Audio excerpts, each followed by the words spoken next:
Big changes are coming to the Tesla Model 3 and Model Y in 2022. Now, technically, 2022 model year cars are already on the road, but new Teslas are being built right now that have some new sort of hidden or not so hidden major upgrades that are a really big deal. So in this video, let me sort of break down all the biggest Tesla upgrades coming to these new 2022 models, and also some other sort of major changes coming to all Teslas this year, hopefully sooner rather than later. Now, Tesla does not typically do the traditional sort of model year over year thing with their cars. Their update cycles are a little bit more, for lack of a better word, sporadic. And there have really only been a handful of changes to come to the Model 3 over the last few years, and even less for the Model Y since that car is relatively new. That's sort of been the status quo with Tesla. But now, after some leaks and rumors, Tesla has now confirmed a few major upgrades coming to all Model 3s and all Model Ys being built right now in 2022. So not 2022 model year cars, well, partially, but all cars being built right now this year. And what these upgrades do to the car sort of totally change the entire Tesla experience.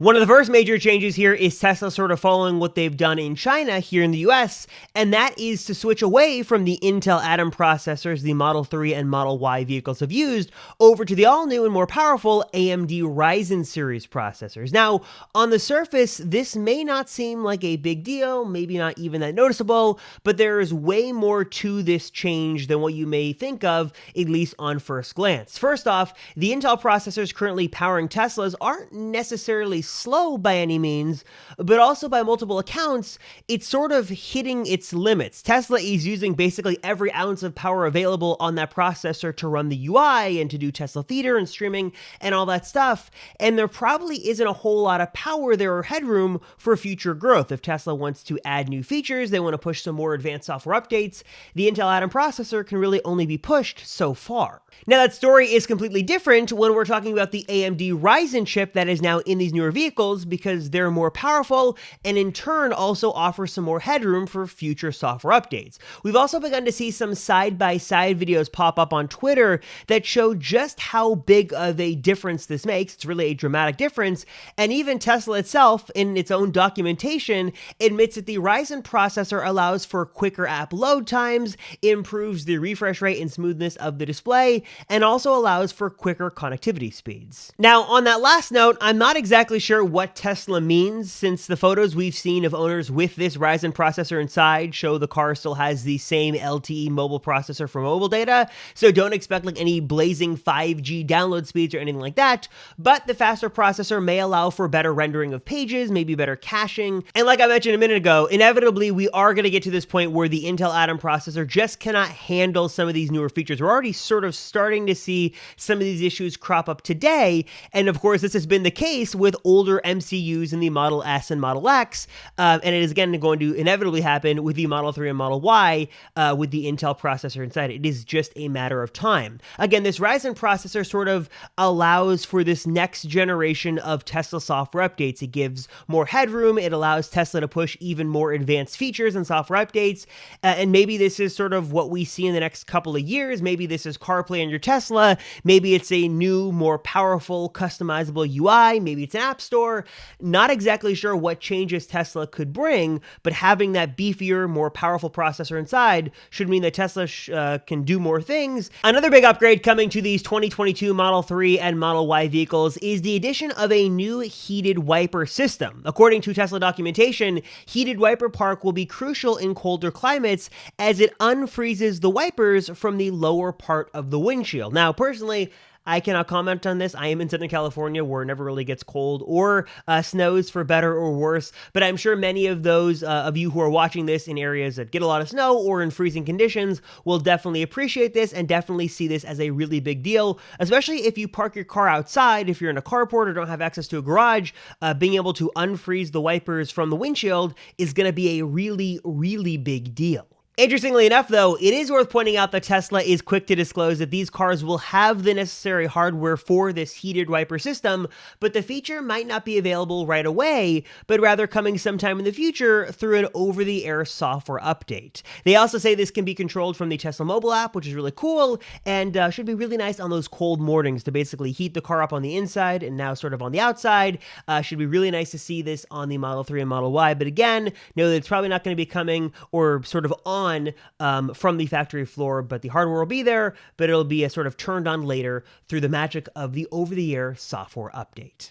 Next up, let's talk speakers. You might remember a few weeks ago, Tesla quietly removed a speaker from the premium sound system in the Model 3 and Model Y, and now that change is official, and Tesla's sort of spilling the beans on exactly why that change was made. Now, when Tesla made this change a few weeks ago, the consensus online was that that additional speaker didn't really make a significant difference in the system, and that basically looks to be the case as to why Tesla removed it. Basically, in Tesla documentation, they said that this would allow for more flexibility with the system. It would allow for better improvements through audio upgrades, whatever that means, and basically just sort of streamlines the production process and just sort of removes some complexity from the speaker system. I think it went from 12 to 11 speakers, 11 to 10. It was only really one center speaker that they removed, but hopefully this is, at least according to Tesla, a benefit and not sort of a negative to the new Model 3 and Model Ys. Also, if you're holding out hope for the rear-wheel drive standard range plus Model 3 to get a better audio system, that doesn't look like it's going to be the case. I always see these sort of comments and people are asking, but no, as of right now, no confirmation, no leaks, no differences coming to that system. If you want the premium audio system with more speakers and a subwoofer and amplifiers, you got to go with the long-range models. One other additional change to take note of here, at least in terms of hardware, is that there is a new lithium-ion battery inside of these cars that is lighter and easier to replace than the outgoing models, and also this change to this new lithium-ion battery is going to temporarily disable auxiliary power for tow hitch-equipped vehicles, though that should be coming back later with a retrofit. Still is going to allow for lighting and brakes and stuff like that, but if you were sort of getting auxiliary power to your trailer from the Tesla, looks like that is going to be stopped, at least temporarily. And before you even ask in the comments down below, no, Tesla is not currently offering any of these upgrades as a retrofit for older models. You might remember that they were doing some retrofits for previous customers, especially with the MCUs. But if you're looking to retrofit your Intel processor for an AMD Ryzen processor, or if you're looking to get a new lithium-ion battery or the heated wipers, Tesla is not currently doing that as of right now, and they don't think they really have any plans to do it in the future. So basically, if you're looking to get the Ryzen processor or any of these other upgrades, your best bet of getting it is to buy a whole new Tesla, for better or worse. All right, so these changes on their own probably aren't worth the upgrade on their own to get a new Tesla, at least as of right now, but they are some really nice perks to have, and if you were sort of thinking of buying a Tesla these days, you're sort of in the queue waiting to get a Tesla, then you're in for a nice surprise. You should be getting some of sort of these latest and greatest features in your car. And also a couple of clarifications to make quickly here. First is that all 2022 model years of the Model 3 and Model Y do not have these changes. These are only being applied to the 2022 models, sort of sporadically being built as of right now. Rumor has it that all Model Ys coming out of Giga Texas will have these new sort of changes built in from the get-go, so that would be good. At least that's the rumor. And some owners who have taken delivery from Fremont-made cars have noticed the changes in some of their vehicles. There have been a very small number of owners who have gotten the processor upgrades and stuff like that.